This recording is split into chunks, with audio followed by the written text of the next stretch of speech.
La dîme est-elle vraiment obligatoire pour les chrétiens de notre temps?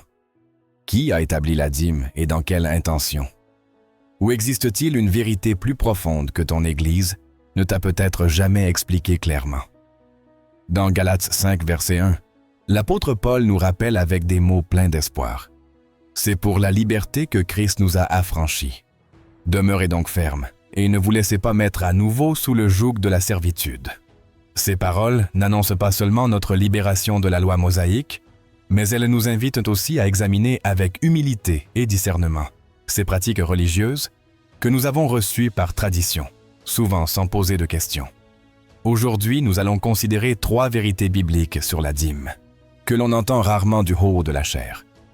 Nous voulons t'aider à comprendre le véritable objectif qui se cache derrière le fait de donner à Dieu. Que signifie vraiment offrir devant le Seigneur? Cette pratique a-t-elle le même sens à l'ère de la grâce? Es-tu prêt à découvrir ce que Dieu désire pour ta vie en matière de générosité et d'obéissance née du cœur? Depuis notre plus jeune âge, beaucoup d'entre nous ont grandi en entendant qu'il fallait donner à Dieu 10% de tout ce que nous recevions. Certains l'ont appris à l'école du dimanche, d'autres l'ont entendu encore et encore du haut de la chair.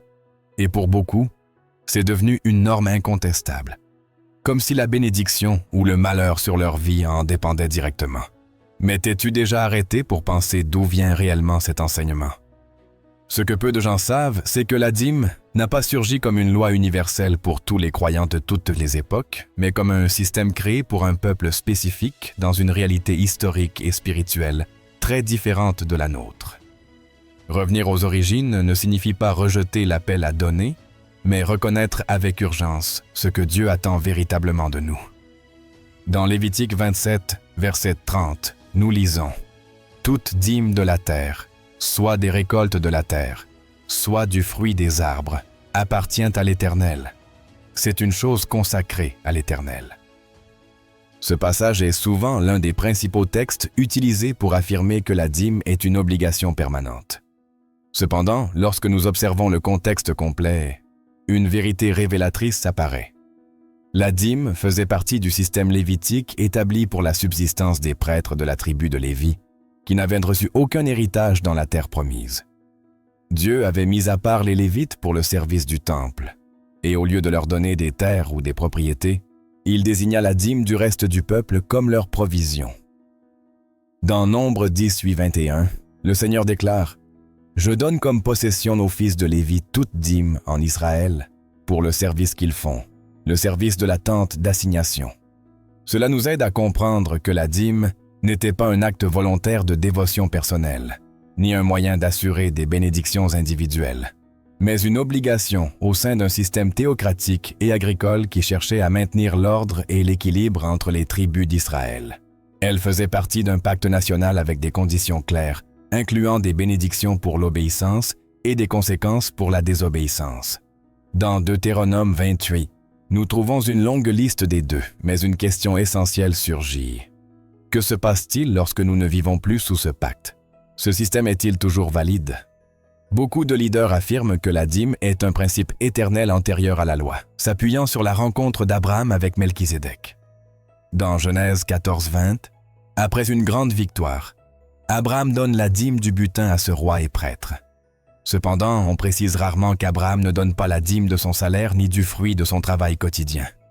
Ce qu'il offre est une partie du butin d'une guerre, un acte ponctuel qui ne se répète pas et qui n'a pas été ordonné par Dieu, mais qui a jailli librement d'un cœur reconnaissant. À aucun moment, ce geste n'est établi comme un mandat pour Abraham, ni pour ses descendants. De fait, ni Isaac ni Jacob ne sont présentés comme des hommes pratiquant la dîme de manière régulière.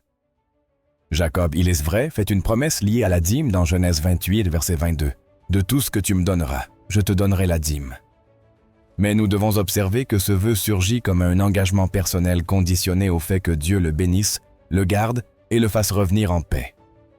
Ce n'est pas un ordre divin, mais une décision individuelle. Et même ainsi, l'Écriture ne montre pas que Jacob ait accompli ce vœu de manière institutionnelle, ni qu'il l'ait transformé en pratique permanente. La dîme, telle qu'elle fut appliquée de manière systématique, est apparue plus tard, lorsqu'Israël était déjà une nation organisée avec des lois civiles, cérémonielles et religieuses. Et elle faisait partie de cette structure légale, non d'une expression spontanée de foi née de l'amour et de la grâce de Dieu. Si nous tournons notre regard vers les jours de l'Ancien Testament et examinons comment opérait le système de la dîme, nous découvrons des éléments qui défient beaucoup d'idées actuelles. Pour commencer, il n'existait pas une seule dîme, mais plusieurs. Selon Deutéronome 14, 22 à 29, chaque Israélite mettait à part la dîme de ses récoltes chaque année. Mais la troisième année, cette dîme était destinée aux Lévites, aux étrangers, aux orphelins et aux veuves dans leur propre ville. Cela nous révèle un système large, communautaire et profondément solidaire. Il n'était pas conçu pour soutenir une institution, mais pour prendre soin de tout un peuple, au sein de son ordre sacerdotal et social. Dans de nombreux cas, le peuple lui-même participait à la dîme comme une célébration devant le Seigneur, partageant un repas de gratitude, de joie et de communion. Cela nous aide à comprendre que la dîme biblique originale ne fonctionnait pas comme un impôt pour entretenir des temples luxueux, ni comme un bâton pour mesurer la foi personnelle. Elle faisait partie de la vie quotidienne dans une réalité où la foi, la culture et l'économie étaient entrelacées. Tenter de transposer ce modèle de manière littérale à notre époque, sans considérer son but, c'est perdre de vue le cœur du message de Dieu. Et pourtant, c'est exactement ce qui s'est passé dans de nombreux espaces chrétiens modernes. On a enseigné à beaucoup de croyants sincères que s'ils ne donnent pas la dîme, ils volent Dieu. Cette idée s'appuie souvent sur Malachie 3:8, quand Dieu demande « Un homme trompe-t-il Dieu dans vos dîmes et vos offrandes ?» Et il promet d'ouvrir les écluses des cieux si le peuple revient à lui. Mais ce passage ne peut être lu hors de son contexte historique. Dieu ne parle pas à l'Église, mais à Israël dans un temps de profonde décadence spirituelle, quand même les prêtres s'étaient corrompus et le peuple avait abandonné l'alliance. Cet appel était une invitation à restaurer l'ordre lévitique qui existait déjà, non une instruction nouvelle et universelle pour toutes les générations. Utiliser ce texte pour condamner le croyant d'aujourd'hui, c'est ignorer la différence entre l'ancien pacte et le nouveau pacte, entre la loi de Moïse et la grâce révélée en Christ. Dans Hébreux 8:13, il déclare « En disant « une alliance nouvelle », il a déclaré la première ancienne. Or, ce qui est ancien, ce qui a vieilli, est près de disparaître. » Jésus-Christ est venu accomplir la loi, non la perpétuer comme système d'obligation. En lui a commencé une nouvelle façon de vivre, non basée sur des normes externes, mais sur un cœur transformé. La dîme, en tant que partie du système lévitique, a été dépassée par un don bien plus profond, le don complet de nos vies à Dieu. Lorsque Jésus a parlé aux pharisiens, il les a confrontés avec fermeté pour leur hypocrisie. Dans Matthieu 23, il leur a dit « Malheur à vous, scribes et pharisiens hypocrites, parce que vous payez la dîme de la menthe, de l'âneth et du cumin, et que vous laissez ce qui est plus important dans la loi, la justice, la miséricorde et la foi. » Jésus ne les a pas félicités pour avoir donné la dîme, mais les a accusés de s'accrocher à des détails minimes, tout en négligeant le véritable poids de la loi. Son emphase n'a jamais été sur des pratiques religieuses vides, mais sur la transformation intérieure.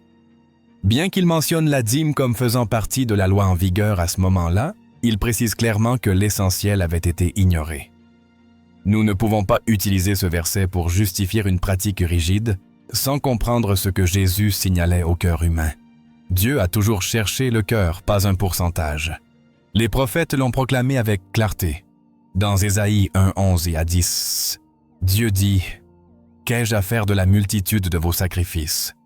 Et il déclare ensuite « Cessez d'apporter de vaines offrandes. » Plus loin, il ajoute « Lavez-vous, purifiez-vous. Ôtez de devant mes yeux la méchanceté de vos actions. » C'est l'essence du message divin. Dieu ne prend pas plaisir au rite quand le cœur est éloigné. Il en va de même pour le sujet de la dîme. Il ne s'agit pas de combien l'on donne, mais de comment l'on vit. Il ne s'agit pas de déposer 10%, mais de lui rendre toute sa vie.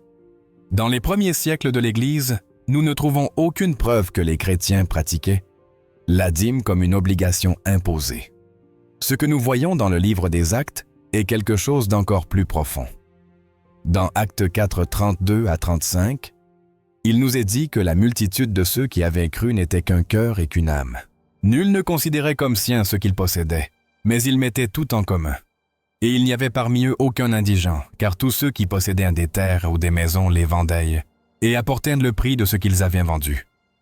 Cette générosité ne naissait pas d'une loi, mais du pouvoir transformateur du Saint-Esprit. C'est ici que nous trouvons une vérité essentielle. Lorsque Dieu touche le cœur, la personne ne se limite pas à donner 10%. Elle donne son temps, son talent, ses ressources, son amour, sa compassion et son pardon. Non par peur d'une malédiction, mais par gratitude. Non pour gagner la faveur divine, mais parce qu'elle l'a déjà reçue. Et c'est là la différence profonde entre l'ancien pacte et le nouveau pacte. Revenir à la racine de la dîme ne signifie pas lui enlever de la valeur, mais lui rendre son véritable sens. C'est comprendre qu'elle n'a jamais été conçue pour asservir la conscience du croyant, mais pour enseigner des principes éternels de générosité, d'intendance et de soin entre frères.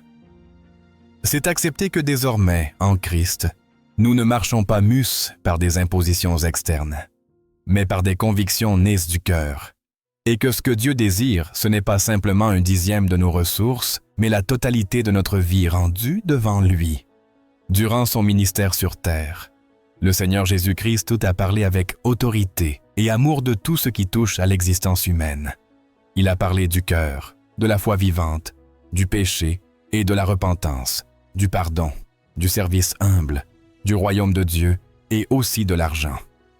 Mais à aucune occasion il n'a établi la dîme comme un commandement pour ses disciples dans son enseignement. Il n'existe pas un seul passage où Jésus ordonne, impose ou réaffirme la dîme comme condition pour entrer dans le royaume, recevoir la bénédiction ou plaire au Père. Ce silence n'est pas fortuit, il est profondément significatif, parce qu'en la personne de Christ commence une nouvelle étape spirituelle, une œuvre intérieure qui va au-delà des structures rigides de la loi mosaïque. Le fait que la dîme ne soit pas une partie centrale du message de Jésus montre que son but n'était pas de reproduire l'ancien système religieux, mais de former une relation vivante et directe entre Dieu et le cœur du croyant. Jésus a parlé avec force de la richesse et de l'usage de l'argent, mais jamais à partir de calculs fixes, plutôt à partir de l'attitude intérieure de l'âme. Dans Matthieu 6, 21, il a dit « Car là où est ton trésor, là aussi sera ton cœur. » Cette vérité va bien au-delà de n'importe quel chiffre. Jésus n'a pas fait appel à des obligations externes, mais à une réalité interne qui révèle nos priorités spirituelles. Le vrai trésor ne se mesure pas à combien l'on donne, mais à l'endroit où repose notre confiance. Pour Jésus, la question n'a jamais été la quantité remise, mais la raison pour laquelle elle est remise. La motivation du cœur et l'attitude avec laquelle cela est fait. C'est pourquoi, au lieu d'établir une formule, il a présenté un appel plus élevé, rendre toute la vie à Dieu. Un exemple clair de cet enseignement se voit dans l'histoire de la veuve, qui déposa 2 petites pièces dans le tronc du temple. Dans Marc 12, 41 à 44, Jésus observe comment les riches donnaient de grandes sommes. Mais il pointe ensuite la veuve et déclare qu'elle a donné plus que tous. Non parce que son offrande était plus grande en nombre, mais parce qu'elle a donné tout ce qu'elle avait. Ici, Jésus n'exalte pas un dixième, mais un don complet, sincère et sans réserve. Dans cet acte se révèle le principe qui gouverne l'économie du royaume de Dieu. La valeur n'est pas dans la somme, mais dans le sacrifice, dans le détachement, dans la confiance totale en la provision divine. Un autre moment décisif survient lorsque Jésus appelle le jeune homme riche, un homme qui avait gardé les commandements depuis sa jeunesse. Il s'approche en demandant ce qu'il devait faire de plus pour hériter la vie éternelle. Dans Marc 10, 21, Jésus lui répond « Il te manque une chaise. Va, vends tout ce que tu as, donne-le aux pauvres, et tu auras un trésor dans le ciel. Puis viens et suis-moi. » Cette demande n'a aucun rapport avec la dîme. Jésus ne lui a pas demandé 10%. Il lui a demandé le tout, parce que dans le royaume de Dieu, ce qui compte n'est pas une fraction légaliste, mais une disposition radicale du cœur à abandonner tout ce qui empêche une communion pleine avec Dieu. Le jeune homme s'en alla tout triste, car il avait de grands biens, Ce récit montre clairement que Jésus ne cherche pas des contributions par obligation, mais des cœurs rendus par amour. Si la dîme avait été un élément essentiel de la vie spirituelle sous le nouveau pacte, Jésus l'aurait enseigné directement. Cependant, il n'a jamais instruit ses disciples de donner la dîme, ni dans le sermon sur la montagne, ni dans ses paraboles, ni dans ses dernières paroles. Ce qu'il a fait, c'est appeler à la générosité, à donner avec joie, à partager avec le nécessiteux et à avertir sur l'impossibilité de servir Dieu et les richesses en même temps. Dans Matthieu 6,24, il a dit « Nul ne peut servir deux maîtres, vous ne pouvez servir Dieu et Mammon ». Cet enseignement n'établit pas des pourcentages, il établit des priorités. La fidélité à Dieu ne se mesure pas en dixièmes, mais en une vie complètement livrée. Lorsque Jésus a dénoncé les pharisiens, il a utilisé la dîme comme exemple de leur hypocrisie. Dans Matthieu 23, il déclara « Malheur à vous, scribes et pharisiens hypocrites, parce que vous payez la dîme de la menthe, de l'âneth et du cumin, et que vous laissez ce qui est plus important dans la loi, la justice, la miséricorde et la foi. » Certains ont voulu voir dans ces paroles une confirmation de la dîme, mais en réalité, c'est une confrontation. Jésus les reprend pour s'être accroché à des pratiques externes tout en négligeant ce qui est vraiment essentiel. Le poids de son message n'est pas dans l'acte de donner la dîme, mais dans le fait d'avoir oublié ce qui compte le plus devant Dieu, la justice, la miséricorde et la foi. Ce sont les signes du vrai disciple. L'emphase n'est pas sur la quantité que l'on remet, mais sur l'attitude avec laquelle on vit devant Dieu. L'avertissement de Jésus nous montre que même les pratiques correctes peuvent rester vides si elles ne jaillissent pas d'un cœur transformé. Le message du royaume a été donné pour renouveler l'intérieur de l'être humain, non pour imposer des cérémonies sans vie. Jésus a enseigné que tout acte de donner doit surgir de l'amour et non de l'obligation. Dans Luc 7,38, il déclara « Donnez, et il vous sera donné. On versera dans votre sein une bonne mesure, serrée, secouée, et qui déborde, car on vous mesurera avec la mesure dont vous vous serez servi. » Cette promesse n'est pas liée à une formule fixe, ni à des pourcentages établis. C'est une loi spirituelle de correspondance qui naît d'un cœur généreux devant Dieu. Jésus appelait à un don volontaire, sincère et profond. À aucun moment, il n'a lié cette promesse à un système forcé de dîmes. Il a plutôt parlé d'une mesure spirituelle, d'un style de vie qui donne avec joie et sans calcul, humaine. Le modèle de vie que Christ a présenté était radical. Il n'a pas laissé d'instructions sur des bâtiments sacrés ni sur des structures religieuses complexes. Il a appelé ses disciples à marcher dans l'humilité, le service et le détachement. Il les a envoyés sans provision supplémentaire, leur enseignant à dépendre pleinement du soin de Dieu.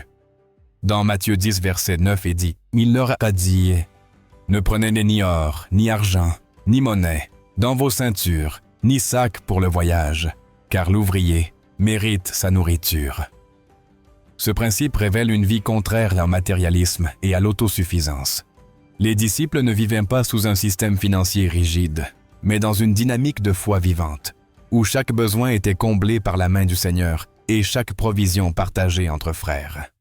Dans tout son enseignement, Jésus n'a jamais établi la dîme comme une obligation pour ses disciples.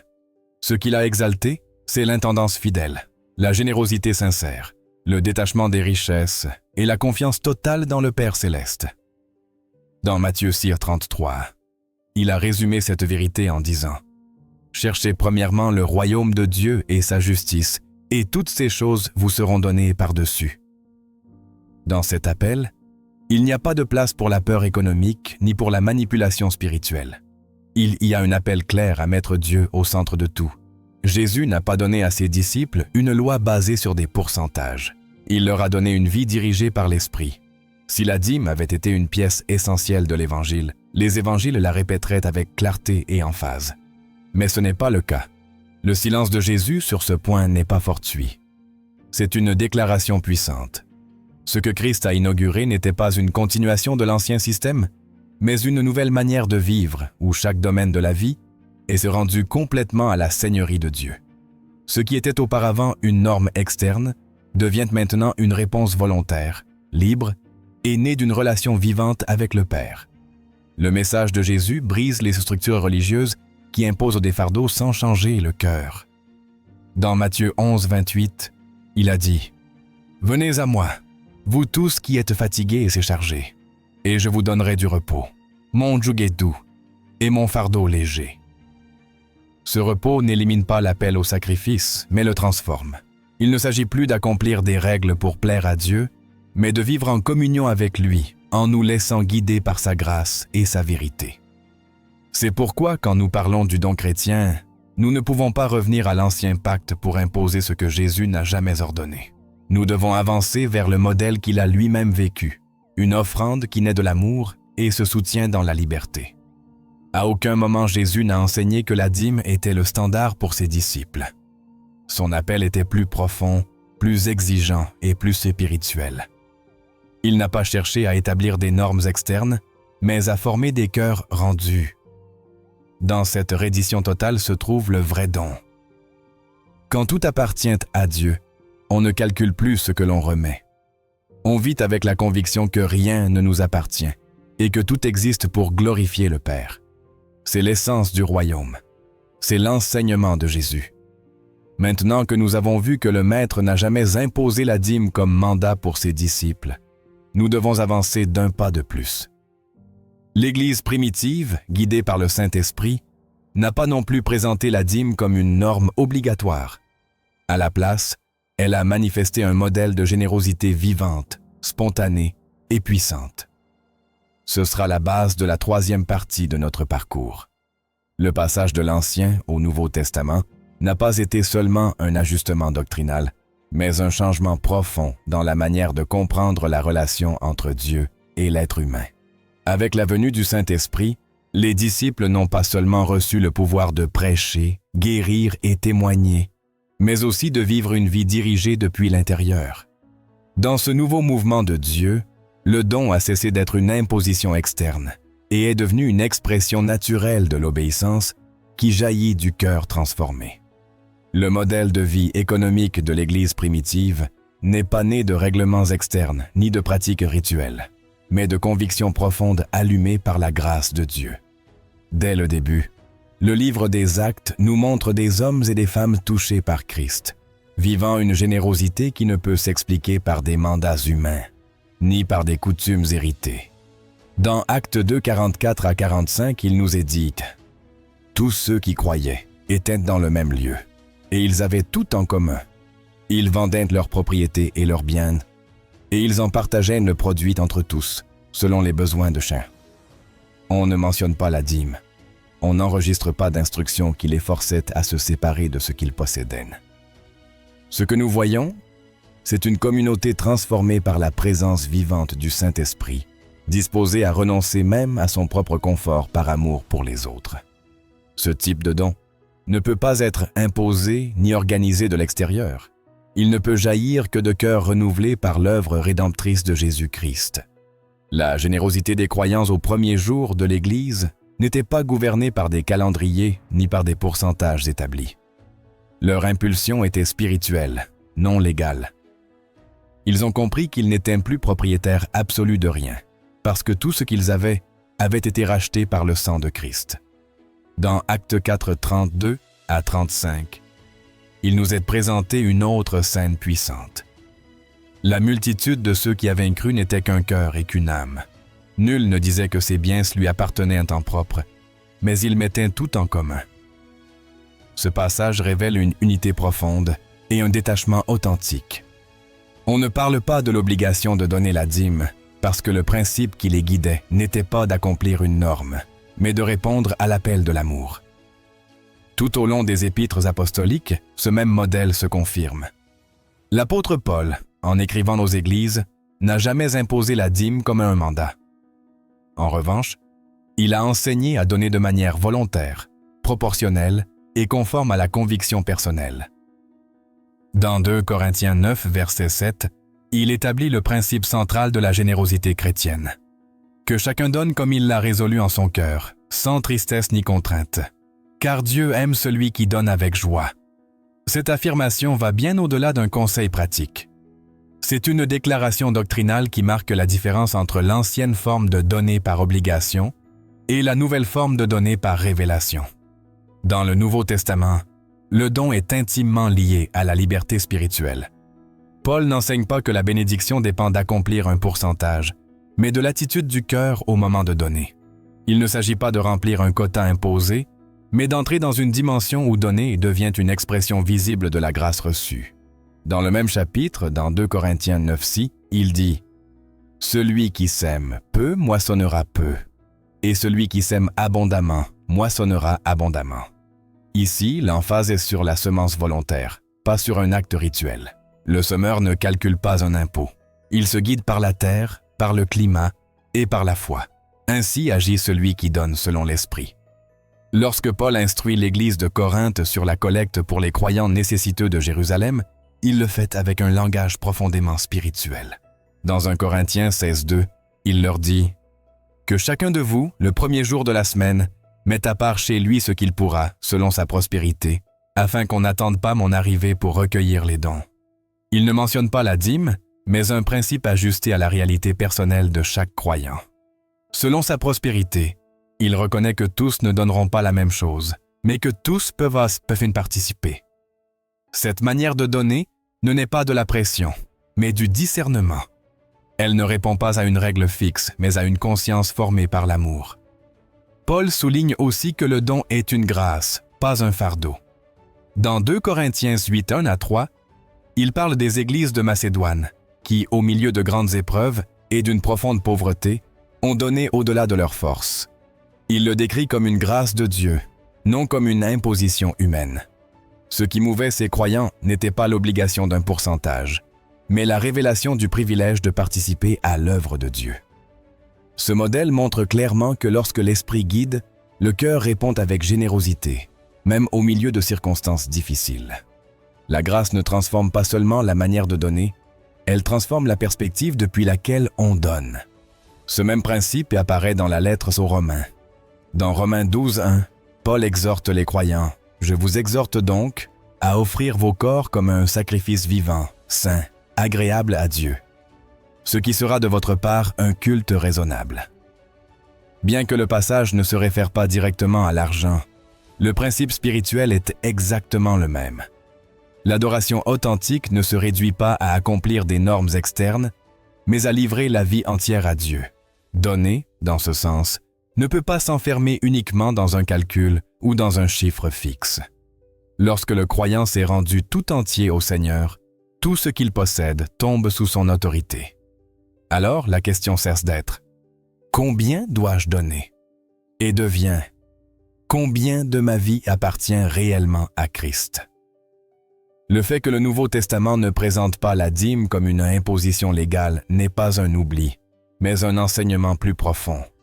Il nous montre que ce qui s'exprimait auparavant par des symboles se vit maintenant comme une réalité spirituelle. Sous la loi, le système lévitique utilisait la dîme pour soutenir une structure visible. Mais en Christ, le centre de l'adoration n'est plus un bâtiment, mais le cœur transformé du croyant. Dans 1 Corinthiens 3:16, l'apôtre Paul déclare « Ne savez-vous pas que vous êtes le temple de Dieu et que l'Esprit de Dieu habite en vous? Lorsque le temple de Dieu vit à l'intérieur de chacun de ses enfants, la vie du royaume coule aussi depuis l'intérieur. L'œuvre de Dieu ne se soutient pas uniquement par des mandats externes, mais par des vies allumées par la vérité de l'Évangile et guidées par le Saint-Esprit. » Dans les épîtres de Pierre, Jacques, Jean et Jude, nous ne trouvons pas la dîme présentée comme un ordre pour l'Église. Et ce silence s'harmonise avec l'exemple qu'a laissé Jésus-Christ. Ils insistent sur une foi vivante, sur un amour qui se démontre par des faits, et sur une obéissance sensible à la direction de l'Esprit. Jacques 2:15-16 décrit une situation concrète.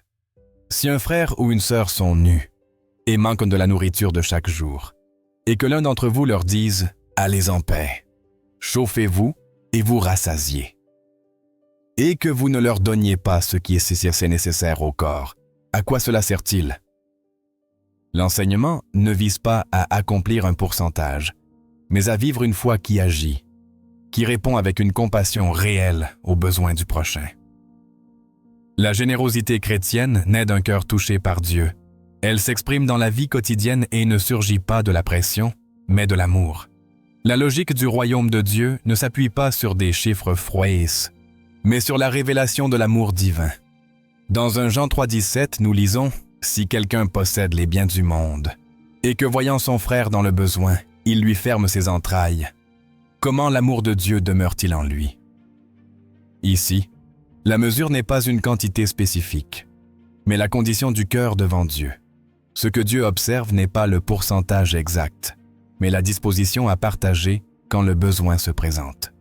Donner, selon l'enseignement apostolique, est une preuve visible d'une vie rachetée par Christ.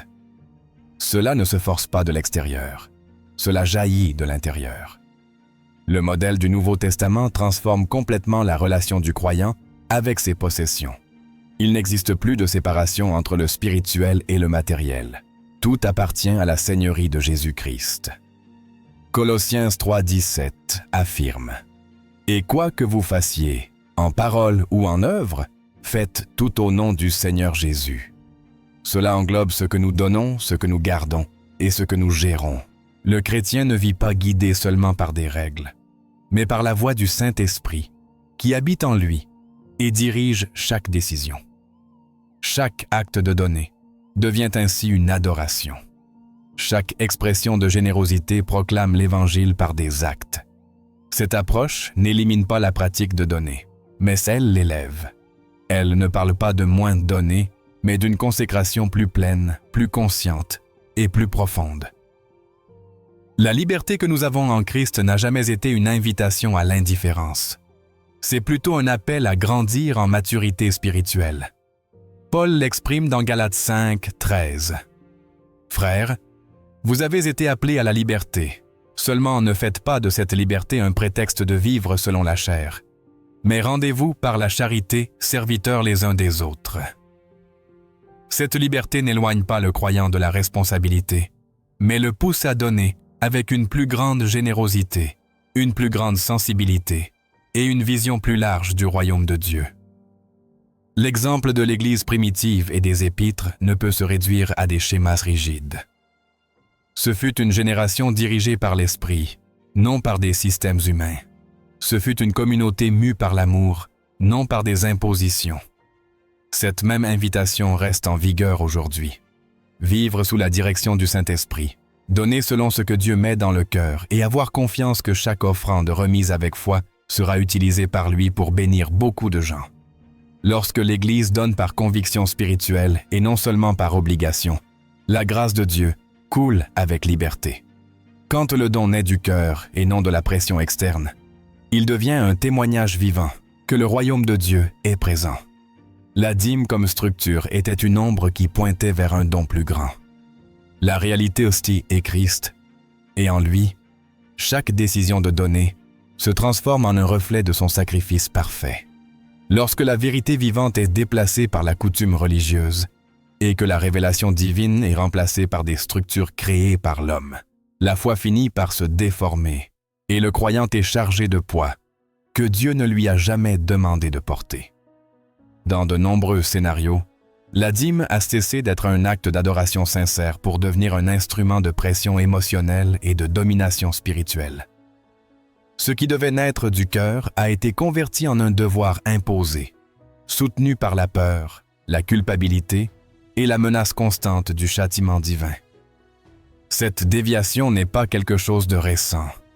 Tout au long de l'histoire du peuple de Dieu, nous voyons à maintes reprises comment les systèmes religieux ont substitué le centre du message et comment l'autorité s'est imposée au-dessus de la grâce. Cependant, chaque fois que cela est arrivé, Dieu a levé une voix pour revenir au but original. L'Écriture parle avec fermeté des leaders qui utilisent le sacré pour leur propre bénéfice. Dans Ézéchiel 34, 2-3, le Seigneur prononce une accusation directe contre les pasteurs d'Israël. « Malheur aux pasteurs d'Israël, qui se paissent eux-mêmes. Les pasteurs ne devaient-ils pas paître le troupeau? Vous avez mangé la graisse, vous vous êtes vêtus avec la laine.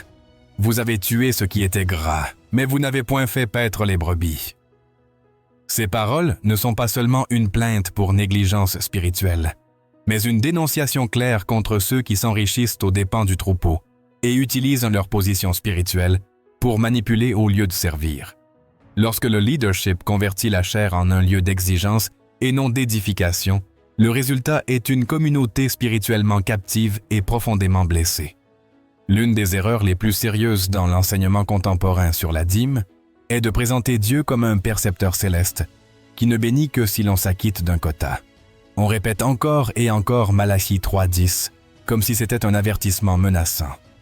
Apportez à la maison du trésor toutes les dîmes, mettez-moi de la sorte à l'épreuve, et vous verrez si je n'ouvre pas pour vous les écluses des cieux. Mais on laisse de côté le contexte historique et prophétique de ce passage.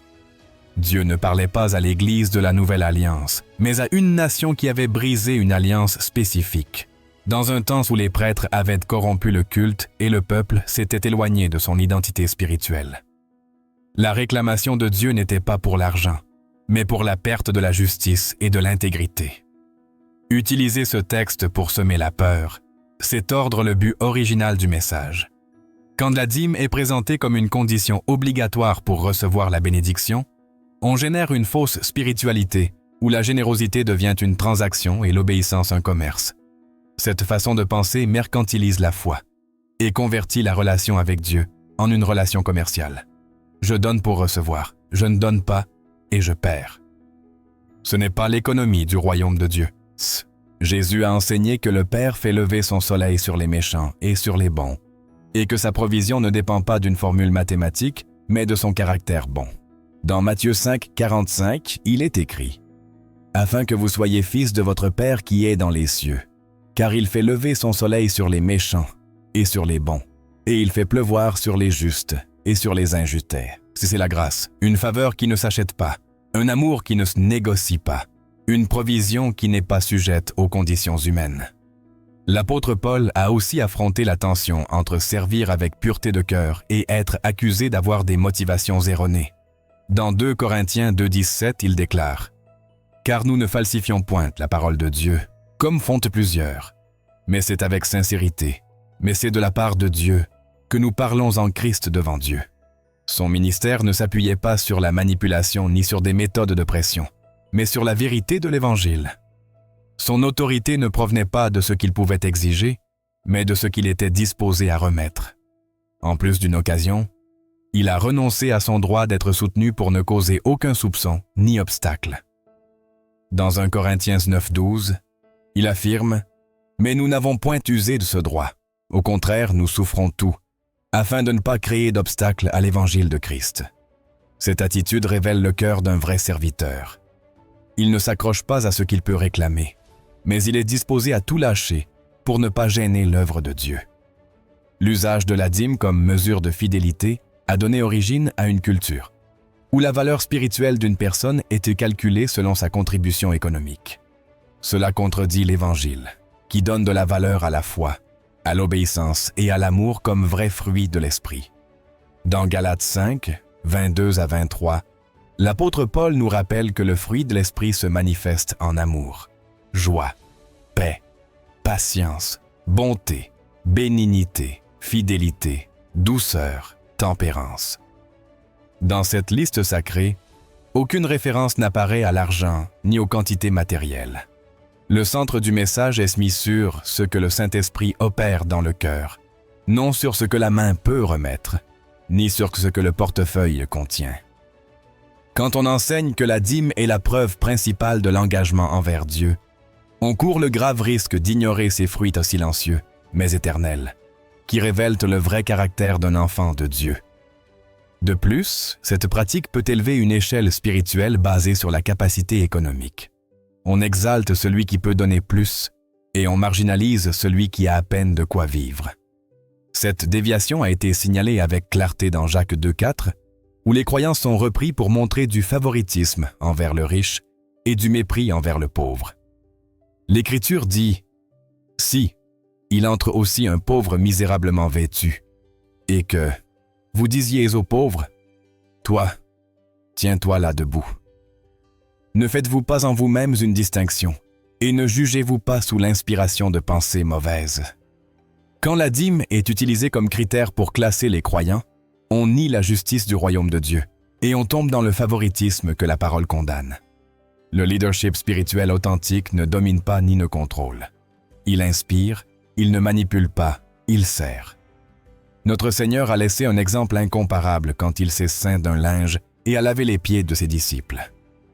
Dans Jean 13, 14 à 15, Jésus a dit « Si donc je vous ai lavé les pieds, moi, le Seigneur et le Maître, vous devez aussi vous laver les pieds les uns aux autres, car je vous ai donné un exemple. » Le pasteur qui utilise le message de la dîme pour instiller la peur ou créer une dépendance s'éloigne du modèle du Maître. Dans le royaume de Dieu, l'autorité ne naît pas du pouvoir, mais du service. Elle ne se fonde pas sur ce que l'on peut tirer du peuple, mais sur ce que l'on est disposé à donner pour lui. Quand le peuple de Dieu est enseigné à donner guidé par l'Esprit, le résultat c'est la liberté. Mais quand on le pousse à donner par pression, le fruit c'est l'esclavage. L'apôtre Paul, en écrivant aux Galates, les avertit contre ceux qui veulent les ramener aux vieilles règles. Dans Galates 5.1, il proclame « C'est pour la liberté que Christ nous a affranchis. Demeurez donc fermes et ne vous laissez pas mettre à nouveau sous le joug de la servitude. » Cette liberté n'est pas du désordre, c'est la maturité spirituelle. Elle n'élimine pas l'appel à la générosité, elle l'élève. Elle ne rejette pas le don. Elle le place sur un plan plus élevé où chaque offrande naît de l'amour et non de l'imposition. L'Église qui manipule le message de la dîme pour exercer un contrôle perd son autorité spirituelle. Elle peut accumuler des ressources, mais elle perd la présence de Dieu. Elle peut élever des bâtiments, mais elle ne forme pas de disciples. Elle peut remplir des salles, mais elle vide les cœurs. La fidélité ne se mesure pas par ce qui est exigé, mais par ce qui est vécu et enseigné par l'exemple. La communauté chrétienne est appelée à être un lieu où la vérité s'y été proclamée avec intégrité, où la foi n'est pas liée à l'économie, et où chaque personne est valorisée pour ce qu'elle est en Christ, non pour ce qu'elle peut donner. Le problème n'est pas d'enseigner la bonne intendance, mais d'imposer des fardeaux que Christ n'a jamais établis. La manipulation commence quand des commandements humains sont présentés comme s'ils étaient des ordonnances divines. Jésus a dénoncé cela avec fermeté dans Matthieu 15.9. « C'est en vain qu'ils m'honorent, en enseignant des préceptes qui sont des commandements d'hommes. » Quand la dîme est élevée au niveau de doctrine essentielle, on substitue la parole vivante par des structures sans fondement apostolique. Le résultat est une Église qui vit dominée par la peur et non par la liberté, qui donne par obligation et non par conviction, qui sert par crainte et non par amour. Le Saint-Esprit ne manipule pas, il convainc, il ne menace pas, il illumine, il n'oblige pas, il transforme. C'est pourquoi quand un enseignement spirituel s'appuie sur la peur, il est nécessaire d'examiner son origine. Dans 2 Timothée 1.7, Paul déclare « Car ce n'est pas un esprit de timidité que Dieu nous a donné, mais un esprit de force, d'amour et de sagesse. » Le message du royaume produit une force intérieure, non une dépendance externe. Il favorise un amour actif, non une peur paralysante. Il éveille la maîtrise de soi, non une soumission aveugle. Tout enseignement qui affaiblit ses fruits doit être confronté à la vérité de l'Évangile. Dieu n'a pas besoin d'être persuadé pour bénir. Il est bon par nature. Dans Jacques 1.17, il nous est rappelé « Toute grâce excellente et tout don parfait descendant d'en haut, du Père des Lumières. » La bénédiction n'est pas une transaction, c'est une expression du caractère de Dieu. Quand on enseigne que la bénédiction dépend uniquement de l'accomplissement de la dîme, on présente une image déformée du Père. On le montre comme un commerçant et non comme un sauveur, comme un percepteur et non comme un donneur. Cette image ne blesse pas seulement la foi, mais elle éloigne les personnes d'une relation vivante et sincère avec Dieu. L'Évangile est une invitation directe à vivre dans la vérité. Et là où la vérité gouverne, la liberté devient réelle. Jésus-Christ l'a déclaré avec clarté dans Jean 8.32. « Vous connaîtrez la vérité, et la vérité vous affranchira. Cette vérité brise les chaînes de la tromperie, dissipe la peur et ôte les fardeaux que les systèmes humains placent sur les âmes. Elle nous libère du légalisme froid et de toute manipulation spirituelle. Elle nous libère pour marcher par la foi, pour donner avec une conviction sincère, pour servir avec une joie véritable. La vérité de l'Évangile nous montre qu'en Christ, il n'existe pas le besoin d'acheter la faveur de Dieu, parce que cette faveur a été offerte gratuitement à la croix du Calvaire. Le message authentique du royaume ne s'impose pas par la force, il se révèle par l'Esprit. Et quand il est s'y révéler, il produit une transformation profonde. L'appel d'aujourd'hui n'est pas à abandonner la générosité, mais à purifier sa motivation, à lâcher les structures qui mettent en la pression et à écouter la voix de Dieu qui guide avec amour. Parce que quand le don naît du Saint-Esprit, il génère joie, liberté et une vie pleine. Là où il y a liberté, la présence de Dieu se manifeste. Là où sa présence se fait évidente, il y a transformation. Et là où il y a transformation, le royaume de Dieu avance sans besoin d'impositions humaines. Jésus n'a jamais prêché un message réduit. Son appel ne s'est pas limité à un accomplissement externe, ni à une liste de conditions pour paraître juste. Christ a toujours pointé vers le tout. Une livraison sans réserve, un cœur tellement touché par l'amour de Dieu, qu'il cesse de demander combien. Il doit donner et commence à se demander combien plus il peut offrir. Quand le cœur est renouvelé par la grâce, la dîme cesse d'être une limite et devient à peine le point de départ d'une vie généreuse. Les premiers chrétiens n'avaient pas besoin que quelqu'un exige d'eux un pourcentage. Ils ont compris par révélation que tout ce qu'ils possédaient appartenait déjà au Seigneur. Dans Actes 4, 34 à 35, nous trouvons un témoignage clair et puissant. Car il n'y avait parmi eux aucun indigent. Tous ceux qui possédaient des champs ou des maisons les vendaient, apportaient le prix de ce qu'ils avaient vendu et le déposaient aux pieds des apôtres, et l'on faisait des distributions à chacun selon qu'il en avait besoin. Ces hommes et ces femmes ne se sont pas limités à donner une dîme. Ils n'ont pas fait de calcul pour se protéger. Ils ont vendu des possessions, lâché leur sécurité matérielle et offert leur subsistance. Ils n'ont pas agi par pression externe. Ils l'ont fait parce que le feu du Saint-Esprit avait embrassé leur cœur.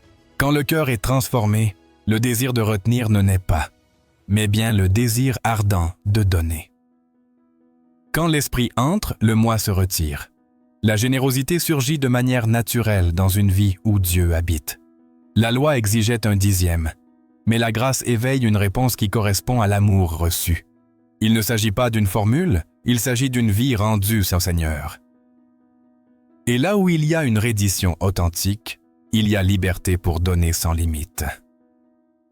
Jésus a enseigné dans Luc 6, 38. « Donnez, et il vous sera donné.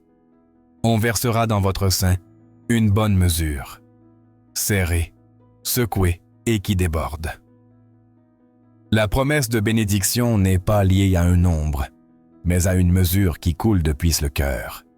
Cette mesure n'est pas la même pour tous. Chacun donne selon ce qu'il a reçu, et celui qui a reçu abondance de miséricorde ne peut répondre avec réserve. Donner plus que la dîme n'est pas une obligation imposée. C'est la conséquence naturelle d'avoir contemplé le Dieu qui n'a pas épargné son propre Fils. L'apôtre Paul a enseigné ce principe avec clarté aux Corinthiens. Dans 2 Corinthiens 9, 6 à 7, il a écrit « Sachez-le, celui qui sème peu moissonnera peu, et celui qui sème abondamment moissonnera abondamment. Que chacun donne comme il l'a résolu en son cœur. La semence n'est pas restreinte à un dixième. Il ne s'agit pas de remplir un quota. Il s'agit d'entrer dans l'économie du royaume, où la générosité produit du fruit, et la foi ouvre la porte à la provision de Dieu. La semence semée avec foi sera multipliée par la main fidèle du Seigneur. Celui qui comprend cette vérité cesse de donner par obligation et commence à semer par révélation. Donner plus que la dîme n'est pas un acte héroïque, c'est la réponse logique d'un cœur reconnaissant. Dans Romains 12:1, Paul présente la vie chrétienne comme une offrande constante. Je vous exhorte donc, par les compassions de Dieu, à offrir vos corps comme un sacrifice vivant, saint, agréable à Dieu. Ce sacrifice n'est pas seulement financier, il est total.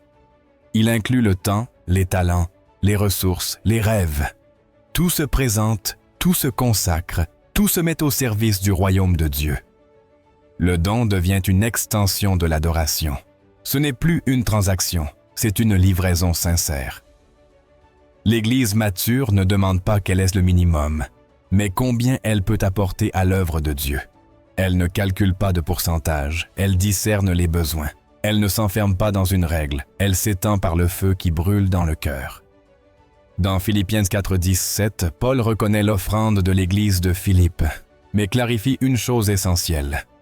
Ce n'est pas que je recherche les dons, mais je recherche le fruit qui abonde pour votre compte.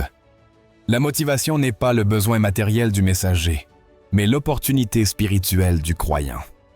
Quand quelqu'un donne plus que la dîme depuis un cœur transformé par Christ, il accumule un fruit éternel devant Dieu.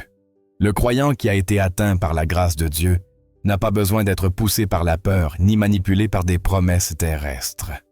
La plus grande récompense lui a déjà été accordée. Jésus-Christ lui-même. En lui se trouvent cachés tous les trésors de la sagesse et de la connaissance véritable.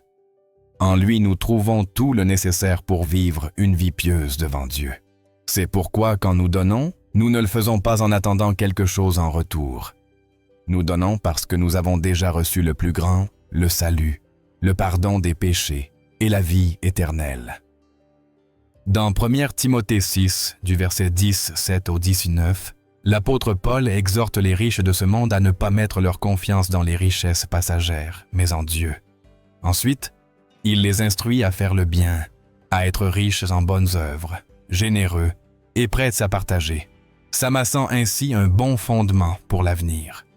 La vraie richesse ne se trouve pas dans l'accumulation, mais dans le fait de semer, non dans le fait de s'accrocher, mais dans le partage avec amour. Celui qui a été illuminé par cette vérité ne réduit pas son don, il l'élargit, le diversifie et en fait un mode de vie. Le don qui jaillit d'un cœur transformé devient naturel, constant et plein de joie. Il ne dépend pas de campagne ni de collecte spéciale. Il n'a pas besoin de messages qui mettent la pression sur la conscience. Il naît d'une compréhension permanente de l'intendance chrétienne. Tout ce que je suis et tout ce que j'ai appartient au Seigneur. Cette attitude n'est pas déterminée par la quantité, mais par la disposition du cœur. Jésus a loué la veuve qui a offert 2 pièces parce qu'elle a donné tout ce qu'elle possédait. Dans Marc 12, verset 44, on déclare que tous ont donné de leur superflu, mais elle, de sa pauvreté, a donné tout ce qu'elle avait, tout son nécessaire. Donner plus que la dîme n'est pas une question de chiffres absolus, mais de livraison complète. Le royaume de Dieu ne s'édifie pas avec des nombres, mais avec des cœurs rendus.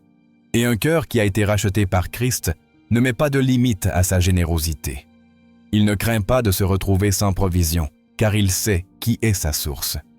Il ne remet pas l'obéissance à plus tard, car il vit dans l'œuvre vivante d'obéir. L'abondance spirituelle produit une générosité pratique.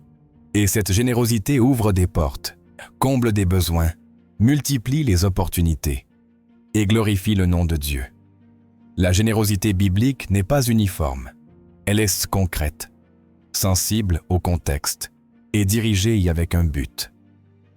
Dans 2 Corinthiens 8, Paul décrit comment les Macédoniens, même dans une profonde pauvreté, ont abondé en richesse de générosité. Ils n'ont pas donné parce qu'ils avaient du superflu. Ils ont donné parce qu'ils étaient remplis de la grâce de Dieu. Et ensuite, il ajoute quelque chose de révélateur au verset 5. Et non seulement ils ont contribué comme nous l'espérions, mais ils se sont d'abord donnés eux-mêmes au Seigneur, puis à nous, par la volonté de Dieu. Ici se révèle le secret. Avant d'offrir leurs biens, ils ont donné leur propre vie. Et quand une personne se donne complètement, tout le reste coule de manière naturelle. Donner plus que la dîme n'est pas une stratégie financière, c'est une manifestation du royaume de Dieu. C'est le fruit d'un esprit renouvelé par le Saint-Esprit. C'est la réponse visible d'un cœur reconnaissant. C'est l'action concrète d'une foi qui ne se voit pas. Il n'y a pas besoin de coercition. Il n'y a pas de place pour la rétention égoïste. La transformation intérieure produit un style de vie où donner est aussi naturel que respirer spirituellement. Parce que là où est l'Esprit du Seigneur, là est la liberté. Et cette liberté inclut la liberté de donner sans réserve. Christ n'a pas donné la dîme de son sang, il a tout donné.